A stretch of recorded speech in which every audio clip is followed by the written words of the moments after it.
আসসালামু আলাইকুম। সংবাদে আপনাদের সবাইকে স্বাগত জানাচ্ছি। আমি ফিরোজ তোহা। শুরুতেই আরবে কেবলস সংবাদ শিরোনাম জানিয়ে দেব এই মুহূর্তে হাতে পাওয়া সর্বশেষ গুরুত্বপূর্ণ আপডেট বাংলা সংবাদ। শুরুতেই থাকছে ভয়াবহ দুঃসংবাদ।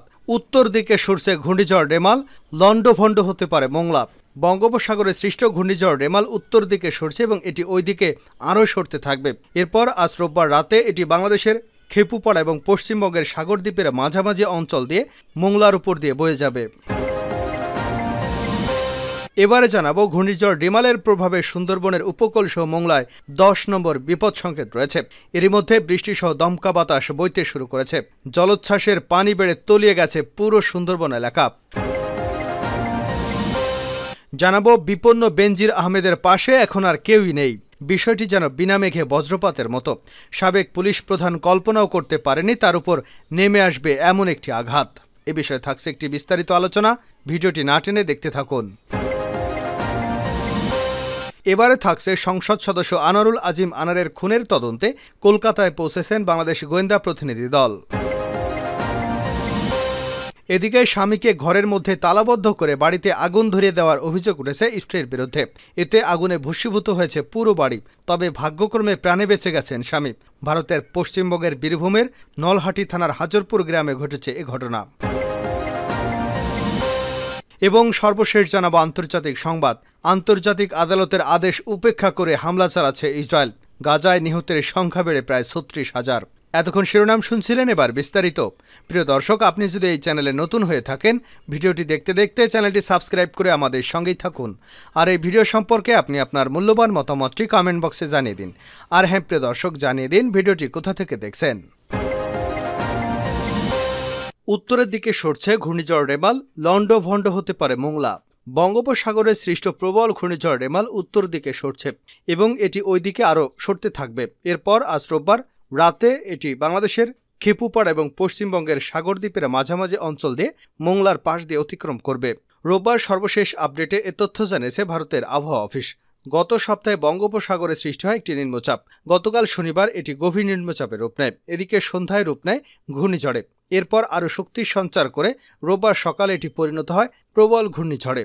ঘূর্ণিঝড়টি যখন বাংলাদেশ এবং ভারতের উপকূল অতিক্রম করবে তখন এটির গতিবেগ থাকবে ঘন্টায় 110 থেকে 120 কিলোমিটার, আর ঝড়ো বাতাসের গতিবেগ থাকবে 135 কিলোমিটার। আবহাওয়া অফিস আরও জানিয়েছে গত 6 ঘন্টায় 13 কিলোমিটার গতিতে উপকূলের দিকে অগ্রসর হচ্ছে প্রবল এই ঘূর্ণিঝড়টি। এদিকে ঘূর্ণিঝড় রেমালের প্রভাবে রাত থেকেই রাজধানী ঢাকায় বৃষ্টিপাত শুরু হবে বলে জানিয়েছে আবহাওয়া অধিদপ্তরের পরিচালক মোহাম্মদ আজিজুর রহমান। তিনি বলেছেন, ঘূর্ণিঝড় রেমালের প্রভাবে ঢাকায় আজ রাত থেকেই বৃষ্টি শুরু হবে। কাল সারাদিন এই বৃষ্টি থাকবে এবং থেমে থেমে বৃষ্টি হবে। জলোচ্ছ্বাসে তলিয়ে গেছে সুন্দরবন। ঘূর্ণিঝড় রিমালের প্রভাবে সুন্দরবন উপকূল সহ মোংলায় 10 নম্বর বিপদ সংকেত বহাল রয়েছে। এর মধ্যে বৃষ্টি সহ দমকা হাওয়া বইতে শুরু করেছে। জলোচ্ছ্বাসে পানি বেড়ে তলিয়ে গেছে পুরো সুন্দরবন এলাকা। পূর্ব সুন্দরবন বিভাগের করমজল বন্যপ্রাণী প্রজনন কেন্দ্র ও পর্যটক কেন্দ্রের আজাদ কবির বলেন, ঘূর্ণিঝড় রিমেলের প্রভাবে স্বাভাবিকের চেয়ে 4 ফুট পানি বেড়ে সুন্দরবন তলিয়ে গেছে। পানির আরও চাপ বাড়বে, তবে বন্যপ্রাণীদের কোনো ক্ষয়ক্ষতির আশঙ্কা নেই বলে জানিয়েছেন তিনি। আজাদ কবির বলেন, ঘূর্ণিঝড় রিমেলের কারণে সম্ভাব্য ক্ষয়ক্ষতি এড়াতে পুরো সুন্দরবন বিভাগের কর্মকর্তা এবং বন রক্ষাকারীদের ছুটি বাতিল করা হয়েছে। বন বিভাগের ঝুঁকিপূর্ণ ক্যাম্পগুলোতে থাকা বন রক্ষাকারীদের এরই মধ্যে নিরাপদে সরিয়ে আনা হয়েছে। এদিকে ঘূর্ণিঝড়ের প্রভাবে এরই মধ্যে মোংলা নদীতে যাত্রীবাহী ট্রলার চলাচল বন্ধ করে দেওয়া হয়েছে বলে জানিয়েছেন পৌর মেয়র বীর মুক্তিযোদ্ধা শেখ মোহাম্মদ রহমান। তিনি বলেন, ঝুঁকি এড়াতে যাত্রীবাহী নৌযান চলাচল বন্ধ করে দেওয়া হয়েছে। তবে জরুরি কাজ এবং রোগীদের কথা চিন্তা করে মোংলা নদীতে ফেরি চালু রাখা হয়েছে। পৌর শহরের আশ্রয় কেন্দ্রের লোকজনকে আনার জন্য ব্যাপক তৎপরতা চালানো হচ্ছে। বিপন্ন বেনজিরের আশেপাশে কেউ নেই। বিষয়টি যেন বিনা মেঘে বজ্রপাতের মতো। সাবেক পুলিশ প্রধান কল্পনাও করতে পারেনি তার উপর এমন একটি আঘাত আসতে চলেছে। গতকাল বিকেলে ঢাকা মহানগর আদালতের স্পেশাল জজ মোহাম্মদ আশামসুজ জগলিল হোসেন দুর্নীতি দমন কমিশনের করা এক আবেদনের পরিপ্রেক্ষিতে পুলিশের সাবেক মহাপরিদর্শক বেনজির আহমেদ এবং তার স্ত্রী ও মেয়ের নামে থাকা স্থাবর অস্থাবর সম্পত্তি জব্দ বা ক্রয় করার আদেশ দিয়েছেন। আদালতের আদেশটির বিষয়ে দুর্নীতি দমন কমিশনের আইনজীবী খুরশিদ আলম খান গণমাধ্যমকে জানিয়েছেন, বেনজির আহমেদের সম্পদ কেনার 83টি দলিল ইতিমধ্যেই জব্দ করার আদেশ দিয়েছেন আদালত। একই সঙ্গে তার স্ত্রী এবং মেয়ের নামে থাকা ব্যাংক হিসাবগুলো অবরুদ্ধ করার নির্দেশনা দিয়েছে। দুদকের আবেদনের প্রেক্ষিতে এরকম একটি নাটকীয় সিদ্ধান্ত এলো। বেনজির আহমেদের যে বিপুল পরিমাণ সম্পত্তি আছে তা নিয়ে একটি গণমাধ্যমের ধারাবাহিক প্রতিবেদন প্রকাশিত হয়েছিল। সেই প্রতিবেদনের পর বেনজির আহমেদ কিছুটা আত্মপক্ষ সমর্থনের চেষ্টা করেছিলেন বটে, তবে তা শেষ পর্যন্ত উচ্চ আদালত পর্যন্ত গড়ায় এবং উচ্চ আদালত বিষয়টি নিয়ে দুর্নীতি দমন কমিশনকে তদন্ত করবার নির্দেশ দেন। দুর্নীতি দমন কমিশন 2 মাসের সময় বেঁধে দেওয়া হয়েছে। এর মধ্যে গতকাল আদালত বেনজির আহমেদের সম্পদ জব্দ করার জন্য আদেশ দিয়েছিল। বেনজির আহমেদ ছিলেন একসময়ের দুর্দান্ত প্রভাবশালী, প্রচণ্ড ক্ষমতাবান। অনেকেই মনে করতেন মন্ত্রীর চেয়েও তিনি বেশি ক্ষমতাবান, কারণ অনেক মন্ত্রীরাও তার কাছে ধর্ণা দিত এবং নানা রকম তদবির করতেন। সরকারের প্রভাবশালীদের ফোন ধরতেন না বেনজির, এমন কথাও হতাশার সুরে বলছেন অনেকেই। 2009 সালে আওয়ামী লীগ ক্ষমতায় আসার পর বেনজিরের উত্থান ঘটে তর করে। তিনি প্রথমে ডিএমপির পুলিশ কমিশনার, পরবর্তীতে র্যাবের মহাপরিচালক এবং সবশেষ পুলিশের সর্বোচ্চ পদে অধিষ্ঠিত হন। মেধাবী, দক্ষ একজন কর্মকর্তা হিসেবে তার সুনাম ছিল বটে, কিন্তু পাশাপাশি তার বেপরোয়া জীবন এবং একটা ড্যাম কেয়ার মনোভাব সকলকে হতবাক করত।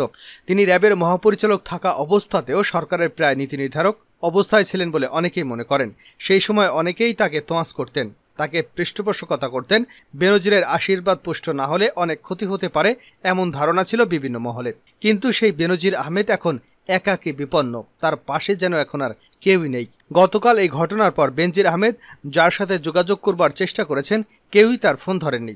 বেনজির আহমেদকে এখন সকলে এড়িয়ে যাওয়ার চেষ্টা করছেন।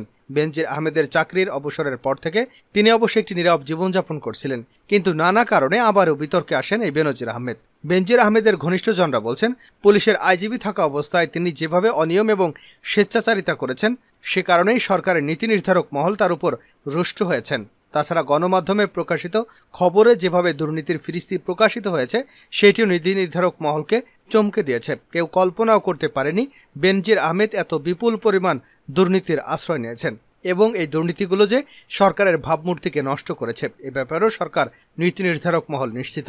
সরকারের পক্ষ থেকে এ ব্যাপারে সুস্পষ্ট অবস্থান জানানো হয়েছে যে ব্যক্তির অপরাধের দায় সরকার নেবে না, বেনজিরের বিচার নিজস্ব গতিতে চলবে। আর এখানেই বিপন্ন হয়ে পড়েছেন একসময়ের প্রচণ্ড ক্ষমতাধর এই ব্যক্তিটি, তার পাশে এখন আর কেউ নেই। ইতিমধ্যে মার্কিন যুক্তরাষ্ট্র বেনজির আহমেদের বিরুদ্ধে নিষেধাজ্ঞা দিয়েছে। এখন দুর্নীতি দমন কমিশন তার সব সম্পত্তি জব্দ করল। এর ফলে একরকম দুর্দশাগ্রস্ত অবস্থায় পড়লেন একদা দুর্দান্ত ক্ষমতাশীল ব্যক্তিটি। এ সময় তার পাশে কেউই নেই। আনার খুনের তদন্তে কলকাতায় ডিবির প্রতিনিধি দল।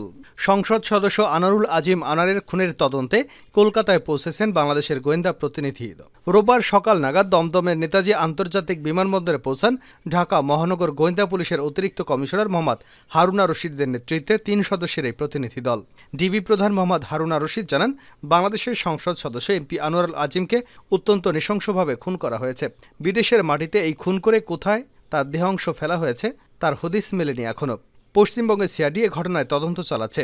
যতদূর জানা গেছে এই হত্যার মাস্টারমাইন্ড আখতারুজ্জামান সহ যারা হত্যাকারী সবাই বাংলাদেশি। ইতিমধ্যে বাংলাদেশে 364 ধারায় অপহরণের মামলা করা হয়েছে। মামলা অনুযায়ী বাংলাদেশের খুনের পরিকল্পনা করা হয়েছে এবং কলকাতায় সেই পরিকল্পনা বাস্তবায়ন করা হয়েছে। পরে গুম করবার জন্য এমপি আজিমের মরদেহের টুকরোগুলো কলকাতার আশেপাশের বিভিন্ন জায়গায় ফেলে দেওয়া হয়েছে। মূলত এমাদের এখানে আসার উদ্দেশ্য হলো অপরাধ যেখান থেকে শুরু হয়েছে এবং শেষ হয়েছে তা খুঁজে বের করা। হারুনা রশিদ জানান, এমপি আজিমকে বাংলাদেশে তারা খুন করবার জন্য 2বার পরিকল্পনা করেও তা বাস্তবায়ন করতে পারেনি। এরপরেই তারা আনোয়ারুলকে কলকাতায় ডেকে নিয়ে খুনের চক্রান্ত করে। ডিবি প্রধানের দাবি, সংসদকে 2-3 দিন আটকে রেখে মুক্তিপণ আদায়ের পরিকল্পনাও ছিল তাদের, কিন্তু বেশি পরিমাণ চেতনানাশক প্রয়োগের ফলে তিনি অর্ধমৃত হয়ে পড়েন। তখন তাকে মেরে ফেলা হয়। শেষ করছে আন্তর্জাতিক সংবাদ দিয়ে। আদালতের আদেশ উপেক্ষা করে হামলা, গাজায় নিহত বেড়ে 36,000। ইসরায়েলি হামলায় গাজায় নিহতের সংখ্যা বেড়ে প্রায় 36,000-এ পৌঁছেছে। রোববার বিকেলের দিকে গাজার স্বাস্থ্য মন্ত্রণালয় জানিয়েছে, গত 7 অক্টোবরের পর থেকে ইসরায়েলের অব্যাহত হামলায় গাজায় নিহতের সংখ্যা বেড়ে দাঁড়িয়েছে 35,984 জনে। 7 মাসেরও বেশি সময় ধরে চলা যুদ্ধে আহত হয়েছেন অন্তত 80,643 জন। তাছাড়া গত 24 ঘন্টায় নিহত হয়েছেন 81 জন। এমন পরিস্থিতি হামাসের কর্মকর্তা ওসমান হামদান বলেন, ইসরায়েলের সঙ্গে আলোচনার কোনো প্রয়োজন নেই, কারণ এ ধরনের আলোচনার কারণে দখলদার বাহিনী আগ্রাসন চালানোর জন্য আরও বেশি সময় পাচ্ছে। এদিকে বিশ্বজুড়ে ইসরায়েলের বিরুদ্ধে ছড়িয়ে পড়েছে বিক্ষোভ, কারণ আন্তর্জাতিক আদালতের আদেশ উপেক্ষা করে অব্যাহতভাবে নিরীহ ফিলিস্তিনিদের উপর হামলা চালিয়ে যাচ্ছে ইসরায়েলি বাহিনী। এর আগে আন্তর্জাতিক বিচারিক আদালতের আদেশকে নৈতিকভাবে অগ্রহণযোগ্য, জঘন্য ও বিরক্তিকর বলে অভিহিত করেছে ইসরায়েল। তাছাড়া দখলদার বাহিনীর বিরুদ্ধে যে গণহত্যা চালানোর অভিযোগ করা হয়েছে তাও মিথ্যা বলে জানানো হয়েছে। শুক্রবার ইসরায়েলকে ফিলিস্তিনের অবরুদ্ধ গাজা উপত্যকার রাফা শহরে হামলা বন্ধের আদেশ দেন আন্তর্জাতিক বিচারিক আদালত। জাতিসংঘের সর্বোচ্চ এই আদালতের 15 বিচারকের একটি প্যানেল আদেশ দেন।